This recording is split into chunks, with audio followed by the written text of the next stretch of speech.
ser bautizados en el nombre de Jesús y ellos mismos van a explicarnos las razones que les han movido a hacerlo. Ellos luego, dentro de un ratito.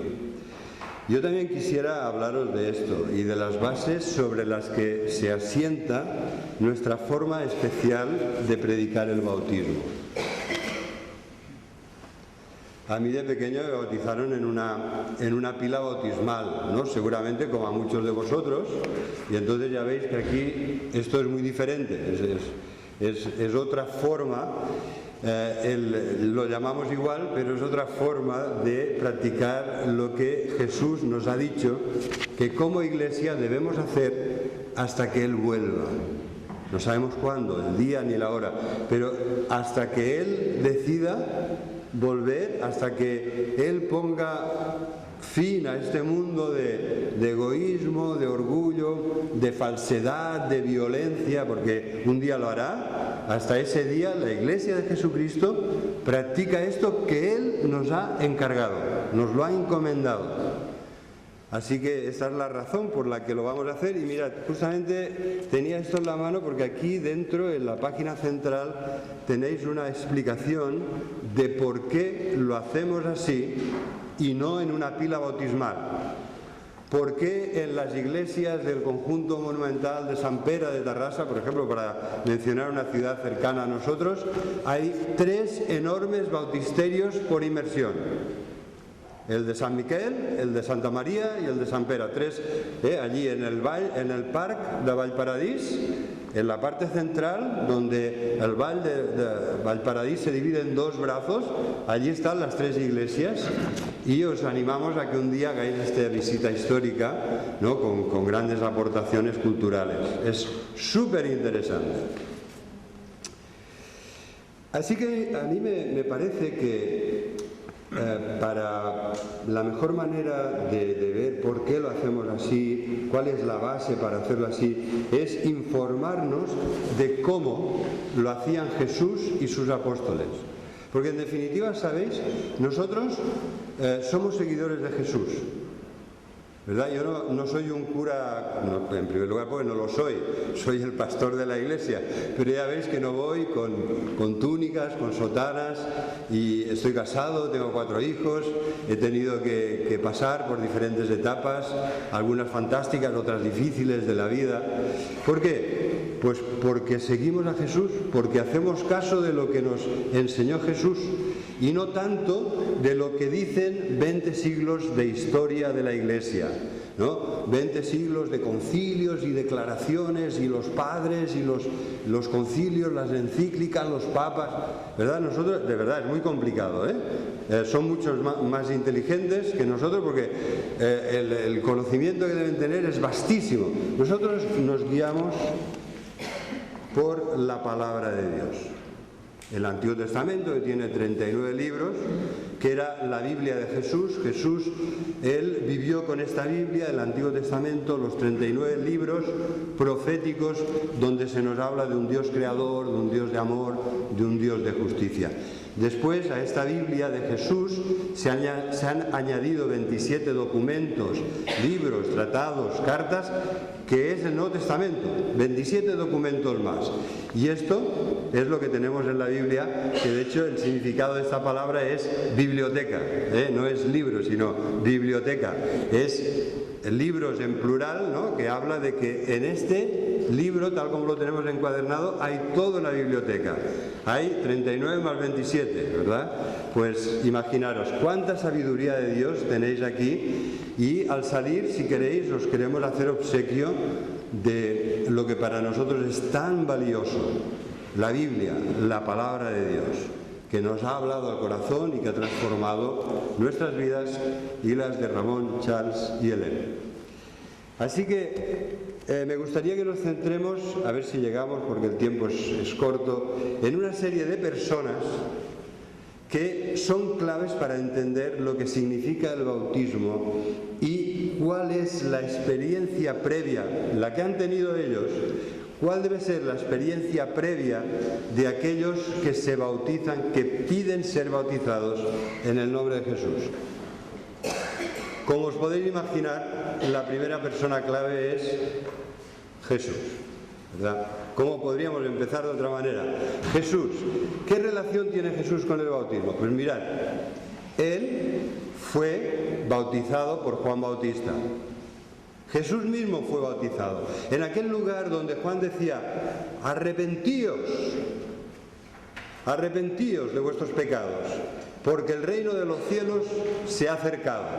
En ese lugar donde las personas iban para lavar sus pecados, Jesús se sumergió, en este caso, para recogerlos y cargarlos sobre sí mismo.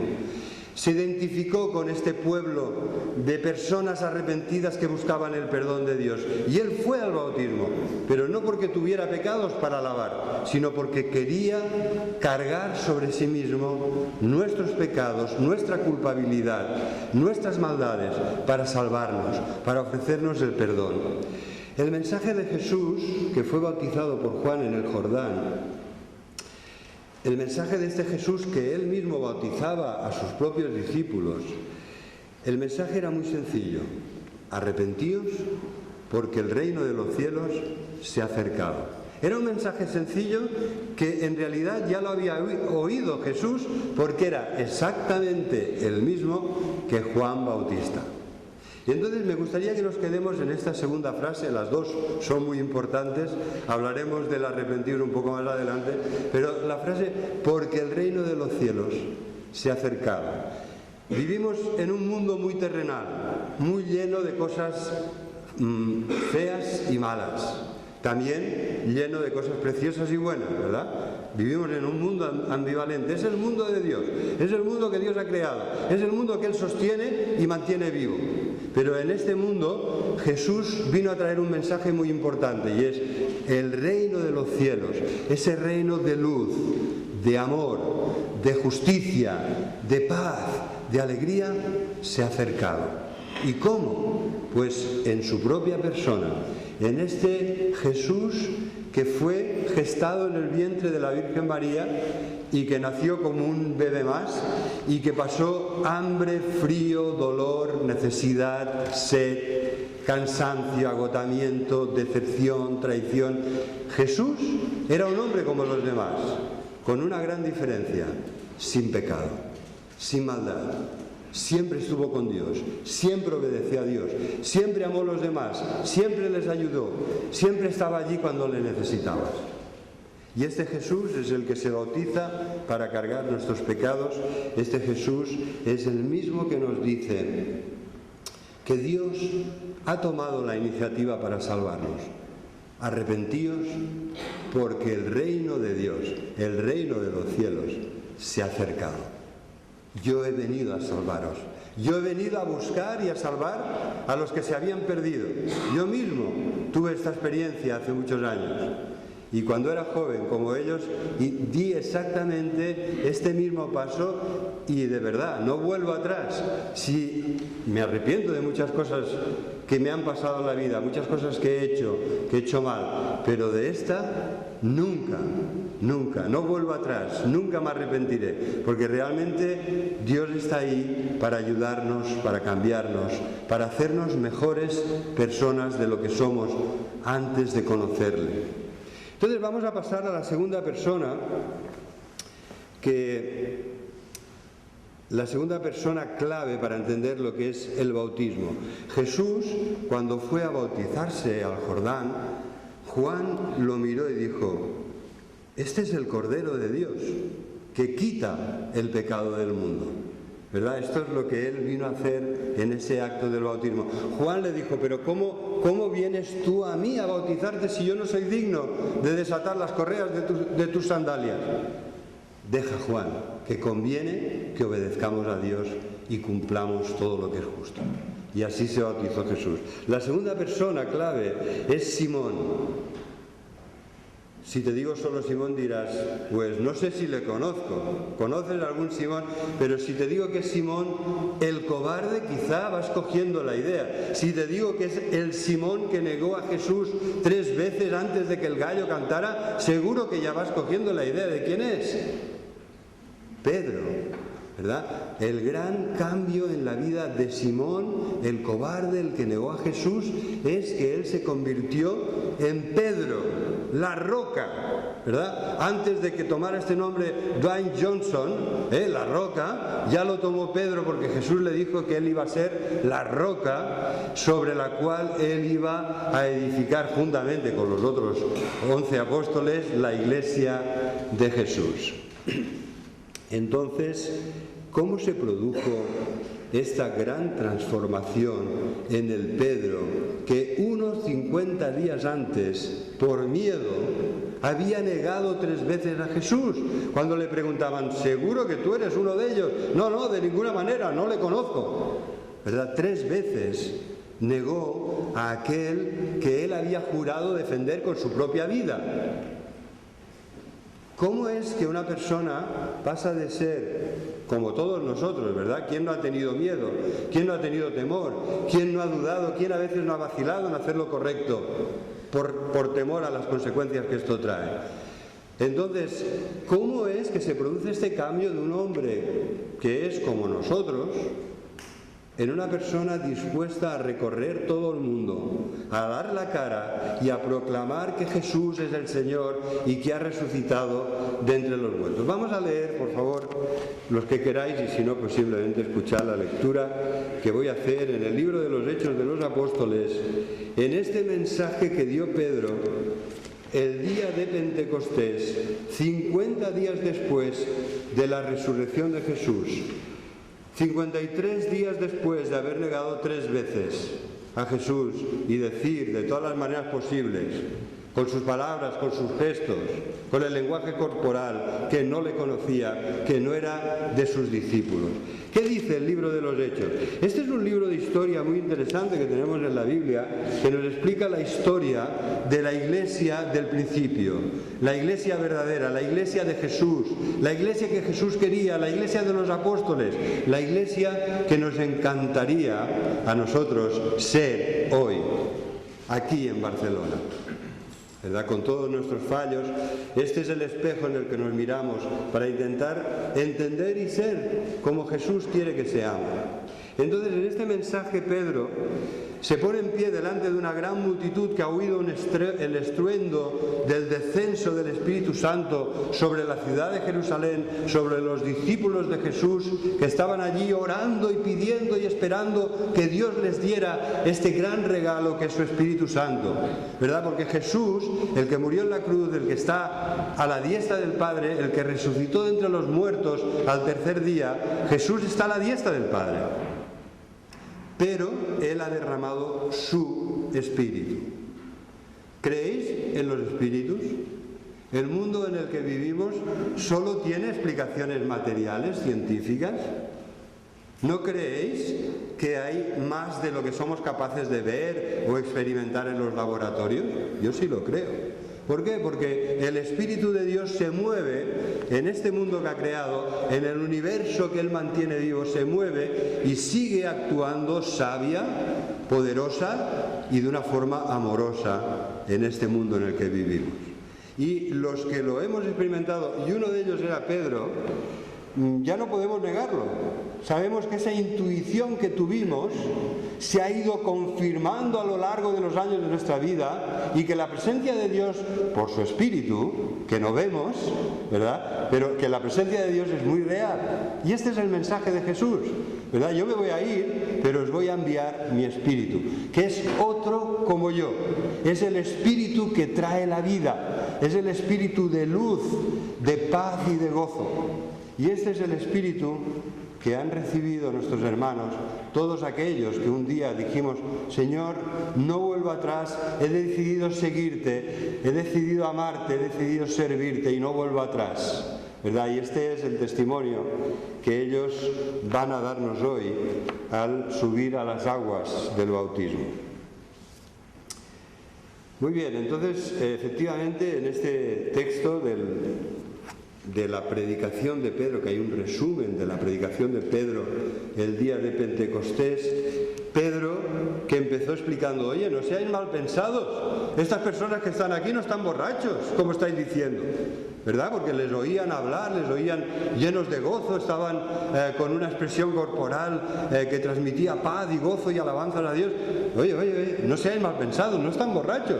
Lo que estáis contemplando es que Dios ha derramado su Espíritu sobre todo ser humano, sobre toda carne, sobre los jóvenes y los ancianos, los chicos y las chicas, ¿verdad? Y entonces Pedro les explica lo que está pasando y la conclusión es la siguiente. Sabed, pues, con toda seguridad, casa de Israel, ¿verdad? Está hablando a los israelitas. Tenéis que saber con toda seguridad que a este Jesús, a quien vosotros crucificasteis, Dios le ha hecho Señor y Cristo. Y al oír esto, se compungieron de corazón, se arrepintieron. Y dijeron a Pedro y a los otros apóstoles, ¿qué haremos? ¿Qué haremos? ¿Qué podemos hacer? Y entonces Pedro les dijo, arrepentíos. El mismo mensaje de Juan Bautista, de Jesús y de Pedro, arrepentíos. Cambiad vuestra forma de pensar, cambiad vuestra forma de vivir, dejad lo malo, dejad lo corrupto, dejad el egoísmo, el orgullo, la violencia, la mentira, dejad todo esto y seguid a Dios, al Dios de verdad, de paz y de luz. Arrepentíos, les dijo Pedro, y bautícese cada uno de vosotros en el nombre de Jesucristo para perdón de los pecados y para recibir el don del Espíritu Santo. ¿Verdad? Arrepentíos, bautizaos como una señal de este arrepentimiento y recibid el perdón de pecados. Este perdón que tanto necesitamos, que nos libra del peso de la culpa que acumulamos en la mochila que llevamos desde que hemos nacido, desde que empezamos a actuar mal, a pensar mal, a hablar mal. Recibid el perdón de los pecados que os libera y recibid también, como nosotros, dice Pedro, el don del Espíritu Santo. Jesús está aquí. Jesús está a la diestra del Padre en los cielos. Pero Jesús está aquí. ¿Por qué? Porque está su Santo Espíritu que llena el universo. En Él vivimos y nos movemos y somos. Y cuando nos retira este Espíritu morimos. ¿Verdad? Es el Espíritu de vida, el Espíritu vivificante del universo. Y de este Dios os hablamos. Un Dios que quizá algunos no conocéis, pero que ellos sí han conocido. Y al que quieren hoy honrar con el acto del bautismo. Entonces, yo creo que esta experiencia de Pedro, de un Pedro transformado, de un Pedro que deja de ser el cobarde que negó a Jesús para ponerse delante de una multitud y hablar claro y hablar la verdad en amor, yo creo que es un mensaje muy importante, porque Pedro dice lo mismo que decía Juan y que decía Jesús: arrepentíos. ¿Realmente tenemos necesidad de arrepentirnos? No somos tan malos, ¿verdad? Quizás si te comparas con tus vecinos, a ver, no soy tan malo, yo creo que soy el mejor del bloque, o la mejor del bloque, ¿verdad? Si te comparas con tus compañeros de trabajo, quizás dices, oye, comparado con fulanito, con menganita, soy un angelito o una angelita, ¿verdad? Pero este no es el caso. Mirad, lo que Dios pide de ti es que ames a Dios, que le honres, que tengas solo un Dios, el Dios verdadero, que le sigas, que le sirvas, que estés agradecido. Y lo que Dios te pide, algo mucho más comprobable, que ames a los demás como te amas a ti mismo. Que ames a los demás como Jesús nos amó, hasta el punto de dar su vida por nosotros, de morir cargando nuestros pecados para podernos ofrecer el perdón, de morir sufriendo atrozmente en una cruz cargando toda la maldad y el pecado del mundo para podernos reconciliar con Dios, para poder decir: estáis en paz con Dios, porque yo he pagado el castigo que vosotros merecíais. Queridos amigos y hermanos y hermanas que estáis aquí, hemos de ser sinceros. Somos egoístas, tenemos orgullo, falsedad, mentira, violencia. A veces no hace falta tirar piedras o tirar tiros para ver que hay violencia en nosotros, que hay violencia verbal, violencia mental, que hay odio, que hay rencor, ¿verdad? Somos personas que quizá hemos pasado de Dios, no le reconocemos, No le adoramos ni le damos gracias, nos hacemos nuestros propios ídolos, nuestra propia religión a la carta, tal como nos guste más. Somos egocéntricos y quizá hemos caído incluso en la egolatría, ¿verdad? Nos amamos tanto que nos adoramos a nosotros mismos. Todo lo que sea con tal de salir nosotros adelante y de hacer lo que nos gusta, aunque sea egoísta, aunque sea realmente falta de amor a los demás. Pues si te has sentido en algún sentido de lo que he dicho reflejado en este cuadro con 4 pinceladas que he hecho de lo que yo creo que somos los seres humanos, si te has sentido así, que sepas que este mensaje, arrepentíos, es un mensaje de Dios para ti también. Si algo afirma Dios en su palabra una y otra vez, todas las veces que sean necesarias, es, ¿sabéis una cosa? Que todos somos pecadores, que no se libra ni uno. Que el único ser humano que no tuvo pecado fue Jesús. El único que estuvo haciendo el bien, ayudando a todos, amando a Dios, sirviéndole, fue Jesús, el único. El único que podía decir, aquí estoy, Padre, para hacer tu voluntad, dime lo que quieres que haga. Jesús, que no cesó de hacer el bien. Así que, como ellos, nosotros necesitamos escuchar este mensaje de Dios a través de Pedro que dice, arrepentíos, creed en Jesús, bautizaos, como vais a hacer vosotros hoy. De verdad, estamos dando gracias a Dios por vuestra valentía, ¿no? De poderlo hacer y hacerlo así, como Dios quiere, en público, a todas estas personas que os aprecian, que os conocen y que ellos puedan ver la obra de Dios cambiando para mejorar vuestras vidas. A los que se arrepintieron, 3.000, dice el texto, 3.000 personas, ¿verdad? Lo de hoy multiplicado por 1.000. 3.000 personas se convirtieron, se arrepintieron y dijeron, Dios nos ha tocado el corazón, queremos hacer su voluntad, queremos ser bautizados en el nombre de Jesús. Y así lo hicieron, ¿verdad? Y allí empezó la iglesia, esta iglesia que es una joya, que es una maravilla, que era una iglesia de pecadores, como lo somos nosotros, pero eso sí, también como lo somos nosotros, pecadores que han sido perdonados por la gracia de Dios y que ya no andan con el peso de sus culpas, con todo el dolor de su culpabilidad, porque Dios ha traído paz y perdón a nuestras vidas. Me gustaría hablaros de otra persona que encontramos aquí un poco más adelante y que es Felipe. Felipe no es tan conocido como Pedro, por supuesto, ni como Jesús, ni como Pedro, ni como Pablo, pero ahí está. Felipe es un referente también, era un hombre de origen griego, como su nombre indica, un hombre abierto, lleno de sabiduría, lleno del Espíritu. Se decía de él que era una buena persona, era de buen testimonio.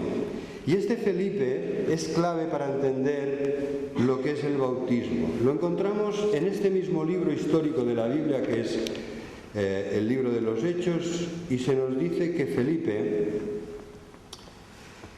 fue a Samaria y la gente le escuchaba atentamente. ¿Sabéis por qué? Porque hacía grandes milagros, sanaba a los enfermos, sacaba los espíritus malignos de las personas que estaban atormentadas por ellos, y la gente escuchaba su mensaje, que era un mensaje sencillo. Decía, como Jesús, como Pedro, arrepentíos, ¿verdad? Este era el mensaje, arrepentíos y creed en Jesús, confiad en Él sí es digno de confianza. Este era el mensaje de Felipe. Y entonces, lo primero que vemos es que era una persona sin prejuicios raciales. Se fue a Samaria. Estaban enemistados, ¿vale? No quisiera poner ejemplos porque seguro que nos sentimos identificados. En aquel momento, desde hacía muchos años, los judíos y los samaritanos estaban enemistados. Jesús ya había demostrado que no estaba de acuerdo con esos prejuicios. Él habló con la mujer samaritana, él puso la historia del buen samaritano, Él hablaba de un leproso agradecido que volvió para darle las gracias cuando los otros 9 sanados no lo hicieron, ¿verdad? Y Felipe, un buen discípulo de Jesús, su maestro, hacía lo mismo. Fue a Samaria y allí predicó el Evangelio. Y además vemos que Felipe tenía un mensaje poderoso. Dios estaba con él.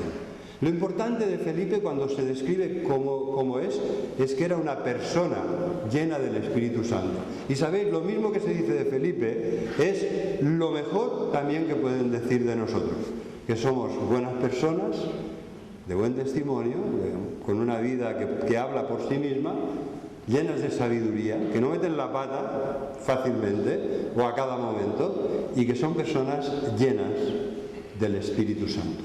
Porque el Espíritu es quien realmente puede transformar de verdad nuestras vidas. No las filosofías, no los gurús de aquí o de allí, sino el Espíritu de aquel que está a la diestra del Padre, el Espíritu de Dios, el Espíritu Santo, que es el Espíritu de verdad, que nos comunica el mensaje de Dios directamente a donde debe ir, al corazón. Entonces tenemos aquí a Felipe que tiene un mensaje poderoso, que Dios acompaña con grandes sanidades de enfermedades terribles, con liberaciones de espíritus malignos, de espíritus impuros, y es un mensaje lleno de alegría. Se nos dice de él que llenó la ciudad de alegría. ¿Cuánta falta hacen los Felipes, que tengan un mensaje que llenen las ciudades de paz y de alegría, de orden, de bendición de Dios? ¿Cuánta falta hacen personas como él? Y la clave, repito, que estén hombres o mujeres, jóvenes o mayores, la clave para todos es la misma: estar lleno del Espíritu Santo. Felipe era un hombre que escuchaba a Dios, que le obedecía. Cuando le dijo: mira, ¿ves a aquella persona que va por el camino del desierto de Gaza? Y háblale. ¿Ves? Acércate. ¿Sabéis? Yo creo que a mí me hubiera costado, ¿no? Porque era un primer ministro, el ministro del Tesoro, el ministro de Economía del reino del Nilo del Norte, iba con un carruaje e iba escoltado.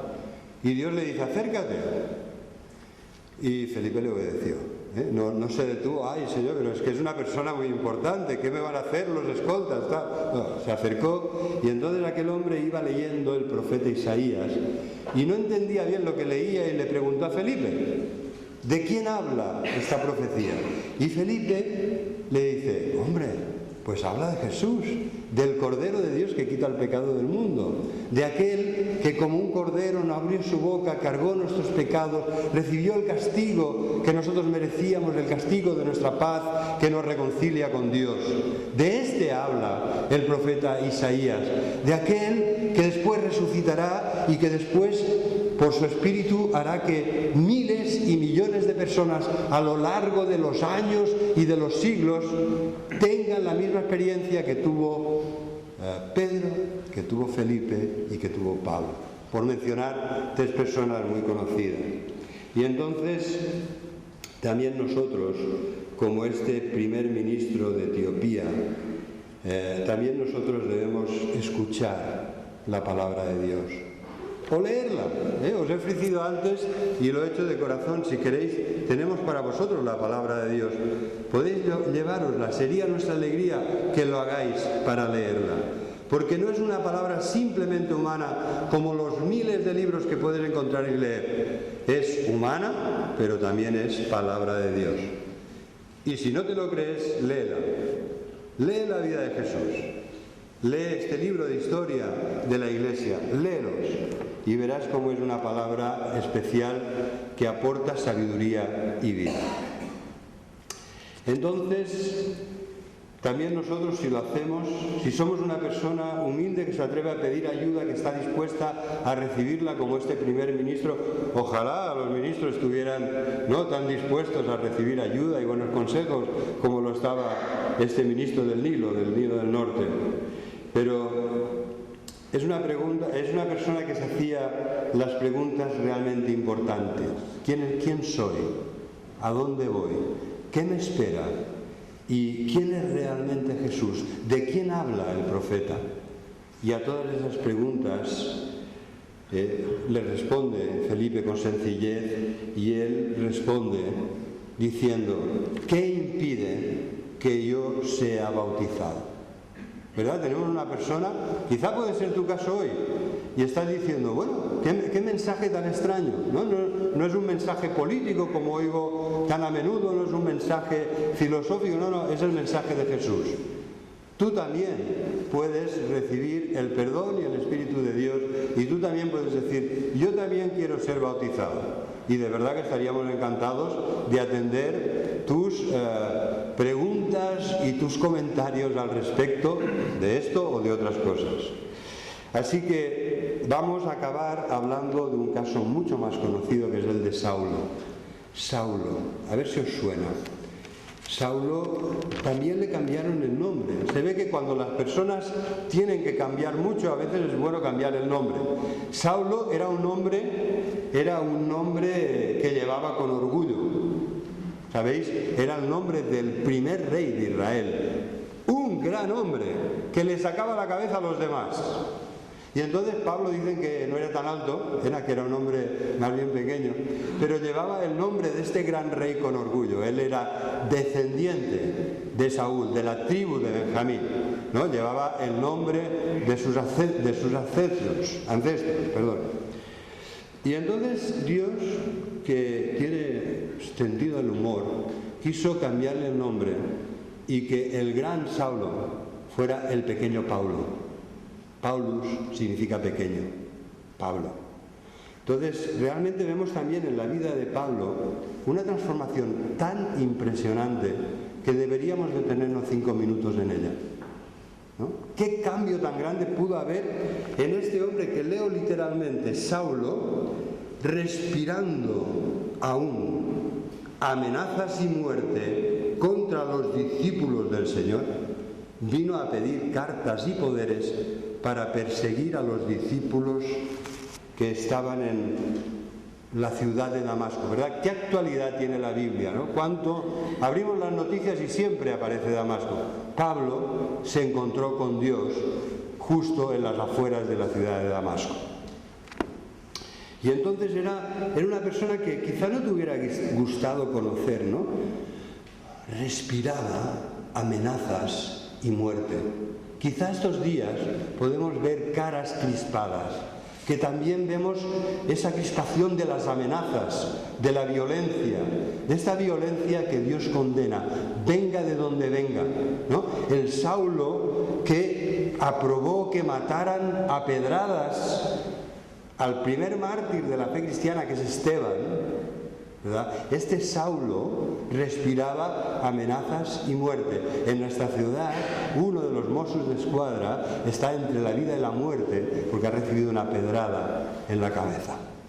Y hay al menos 5 jóvenes, ¿vale?, que han perdido sus ojos por otro tipo de violencia, de falta de medida, ¿verdad? Y condenamos, no estamos aquí para hacer política, sino para condenar todo tipo de violencia y pedir por la paz de Barcelona y por la paz de Cataluña y por la paz de España y por la paz del mundo.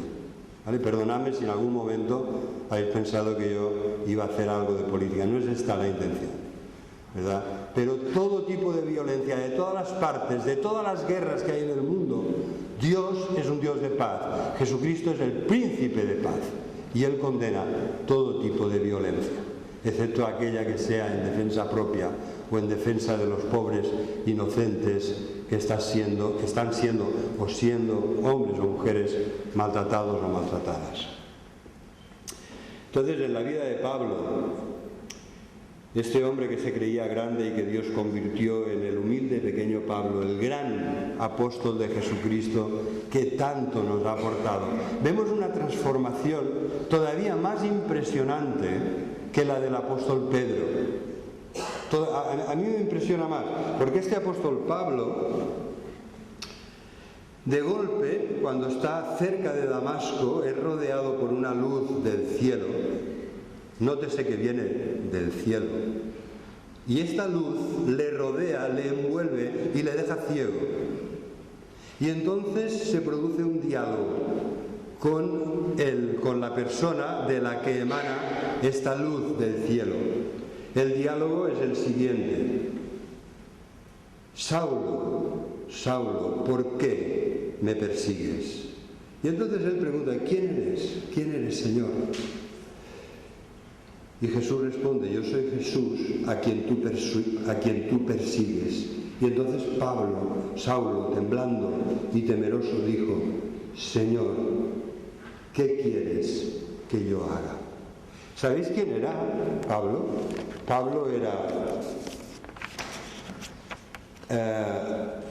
era un extremista, por supuesto, del gobierno de Israel, delegado con poderes del Sanedrín, que era el órgano máximo de los jueces de la nación, y con los poderes, todos los poderes que él había recibido convergían en él, que era una especie de policía judicial que perseguía a muerte a los discípulos de Jesucristo, respirando amenazas y muerte.